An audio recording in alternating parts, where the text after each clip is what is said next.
I almost got thrown from a building because of your ass.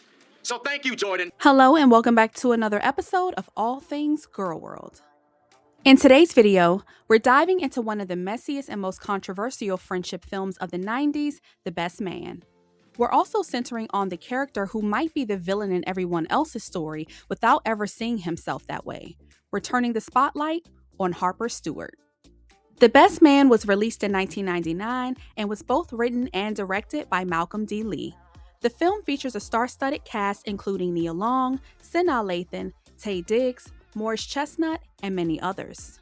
The Best Man centers on Harper Stewart, a talented and ambitious author whose life is thrown into turmoil when his debut novel threatens to expose long-held secrets among his closest friends.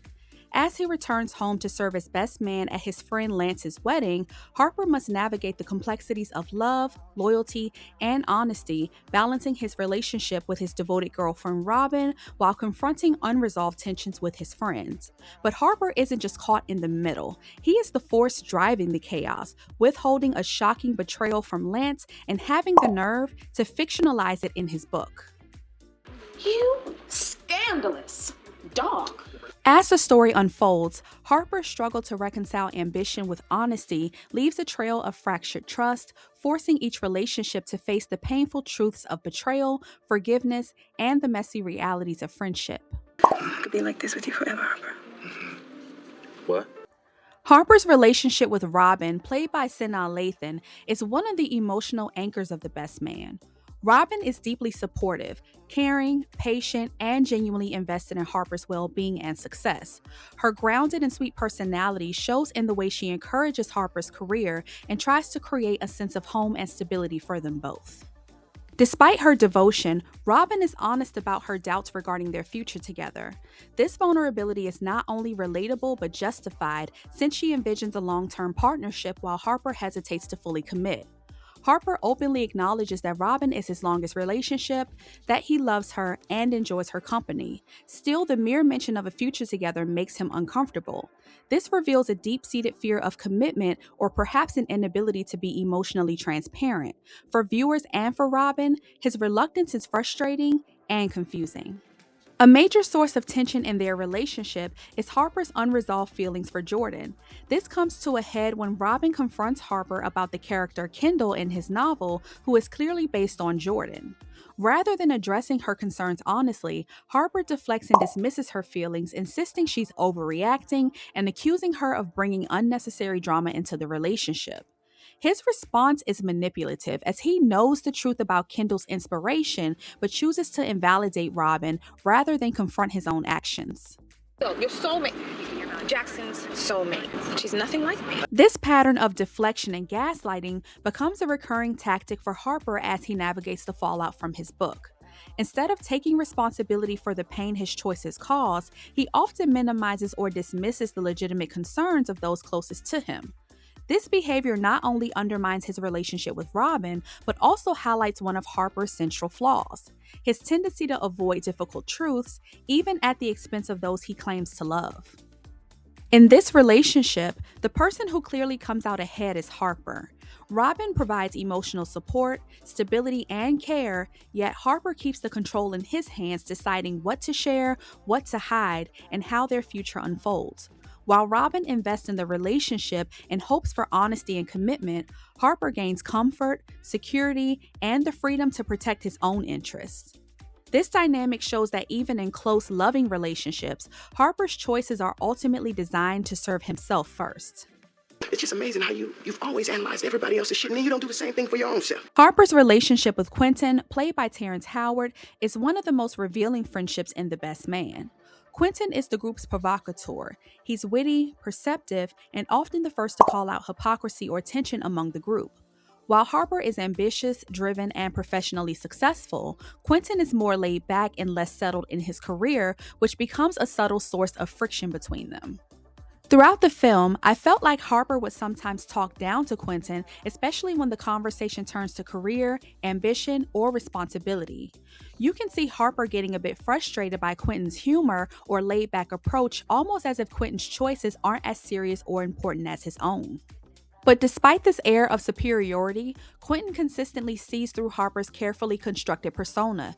He drops subtle hints that he knows the true inspiration behind Harper's book, the affair with Mia that Harper desperately wants to keep from Lance, and he seems to quietly enjoy watching Harper scramble to protect his good guy image. This dynamic exposes a deeper truth. While Harper's career and charm give him confidence, Quentin's emotional intelligence and honesty often put him in a position of unexpected authority within the group. Quentin acts as a mirror, reflecting Harper's insecurities, contradictions, and the facades he hides behind. Harper's occasional patronizing tone can be read as a defense mechanism, a way to assert control in the face of his own uncertainties, but Quentin's sharp observations and pointed remarks prevent Harper from fully hiding behind success or self-righteousness. Their friendship is a mix of camaraderie, subtle competition, and revelation. Quentin challenges Harper to confront uncomfortable truths about himself and reminds both Harper and the audience that true friendship isn't about maintaining illusions, it's about honesty, authenticity, and the willingness to face your flaws. In this way, Quentin's presence is both challenging and necessary, showing that emotional insight and integrity often outweigh professional achievements in defining a person. Even though Harper thinks he's in control, Quentin quietly holds the upper hand. His wit, honesty, and insight let him see through Harper's facade, while Harper struggles to recognize the truth staring him in the face. In this friendship, it's Quentin who benefits the most, learning, observing, and keeping Harper in check without ever needing to fight for it. You know, you are really destroying the groove up in here. Harper's relationship with Jordan, played by Nia Long, is one of the most emotionally charged dynamics in The Best Man. Unlike his relationship with Robin, which is rooted in stability and care, Harper's connection with Jordan is fueled by history, chemistry, and unanswered what-ifs. Jordan is the woman Harper almost ended up with, and that unfinished chapter lingers between them throughout the film. Jordan mirrors Harper in many ways. She's ambitious, confident, and intellectually sharp, which creates a connection that feels exciting and validating for him. Their conversations are layered with subtext, unfinished thoughts, and an awareness that the attraction never fully disappeared, and that intensity comes with risk. Jordan represents the path that Harper didn't take, and her presence forces him to confront doubts he's been avoiding about commitment, emotional vulnerability, and the life he's chosen. The tension between them peaks when they come close to rekindling their romance. This moment isn't just about temptation, it exposes Harper's internal conflict. He wants the safety and devotion Robin provides, but he's drawn to the version of himself he feels around Jordan, unrestricted, admired, and challenged. Rather than resolve that conflict, Harper allows it to linger, creating emotional chaos just like every relationship around him. When the truth about Mia finally comes out, Harper's behavior towards Jordan reveals another layer of his character. Instead of fully taking responsibility, he redirects his anger towards Jordan, suggesting that she's the reason Lance finds out. This shift isn't about truth, it's about control. By placing the blame on Jordan, Harper avoids sitting with the weight of his own choices, turning her into a convenient target when his carefully managed image begins to crack. Jordan, however, is not without fault. She knowingly creates space for intimacy with Harper while he is still committed to Robin. Her feelings may be real, but her timing and decisions complicate the moral landscape of their relationship. In pursuing Harper during a moment of emotional vulnerability, Jordan crosses a boundary that puts her own desires ahead of the harm it could cause someone else. Together, Harper and Jordan represent the danger of unresolved feelings. Their connection is intelligent, passionate, and deeply human, but also selfish and ethically compromised. Rather than bringing clarity, their bond exposes how easily attraction can be used to justify poor choices. Through them, the film reminds us that emotional chemistry alone is not the same as emotional responsibility. In this dynamic, neither Harper nor Jordan truly wins, but Harper still takes more than he gives. He indulges in the emotional thrill of Jordan while preserving the safety of Robin, using both women to avoid fully committing to anyone. Jordan gains honesty and emotional depth from Harper, but at the cost of crossing her own values. Their relationship feels powerful, but it ultimately benefits Harper the most because it allows him to delay accountability while pretending he's just conflicted. Harper Stewart. Richard wrong, Langston snooze. Not all of Harper's relationships are romantic or explosive. Harper's friendship with Murch stands out as the most uncomplicated and supportive among his circle. Murch brings a sense of stability and warmth to the group. Their interactions are marked by genuine camaraderie, free from the chaos and emotional landmines that characterize Harper's relationship with others like Lance or Jordan. Harper often acts as a confidant and advisor to Murch, offering guidance and encouragement without the underlying tension or competition present in his other friendships. This easygoing dynamic allows both men to be themselves, and Harper's respect for Murch's sincerity is evident throughout the film. In contrast, Harper's relationship with Shelby is far less friendly and more fraught. Shelby, assertive and outspoken, is quick to challenge Harper, especially regarding how she's portrayed in his novel. Unlike with Murch, Harper's exchanges with Shelby lack warmth and are filled with defensiveness and irritation.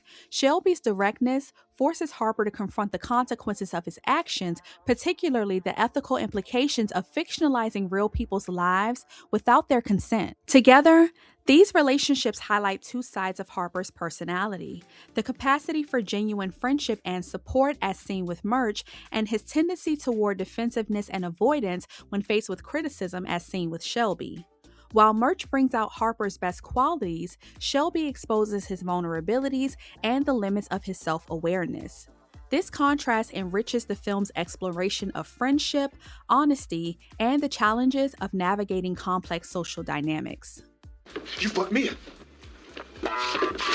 If there's one moment in The Best Man that has kept audiences talking for decades, it's the explosive reveal of Harper's affair with Mia. This is the heart of the film's drama, the secret that Harper's book threatens to expose, and the reason why every member of the friendship circle is on edge. The anticipation builds throughout the story, culminating in the scene where Lance discovers the truth and violently confronts Harper, a moment that's as shocking as it is inevitable. But the real conversation, the one that lights up social media every time The Best Man is mentioned, isn't just about the affair itself. It's about the blame. Who is truly responsible for the pain and betrayal that rips through this trio? Is it Harper, who broke the ultimate code of friendship by sleeping with his best friend's fiancé and then immortalizing the secret in his novel? Harper's actions are undeniably a betrayal, and his attempts to hide the truth only deepen the sense of deception. His struggle to balance ambition, honesty, and loyalty ultimately unravels in the most public and painful way possible. Is it Lance, whose own infidelity set the stage for Mia's decision? Lance's repeated cheating left Mia feeling hurt and undervalued, creating the emotional void that led her to seek comfort elsewhere. Some argue that Lance's actions were the catalyst and that his inability to recognize the consequences of his behavior makes him complicit in the fallout. Or is it Mia, who chose to retaliate by sleeping with Harper? Mia's decision was a deliberate act of revenge, a way to reclaim agency in a relationship where she felt powerless. While her pain is understandable, her choice to involve Harper, knowing the impact it would have on both men, adds another layer of complexity to the question of blame. This triangle is the reason Unfinished Business becomes the talk of the friendship circle, and why the film's main question remains so provocative. Who is at fault? Is betrayal ever justified by betrayal?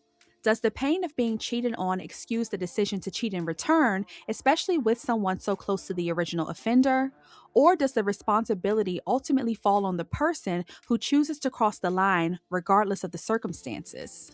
When you step back and look at The Best Man as a whole, it becomes clear that Harper isn't just moving through the chaos, he's quietly orchestrating it. Every major conflict traces back to his need to protect his image, his ambition, or his comfort.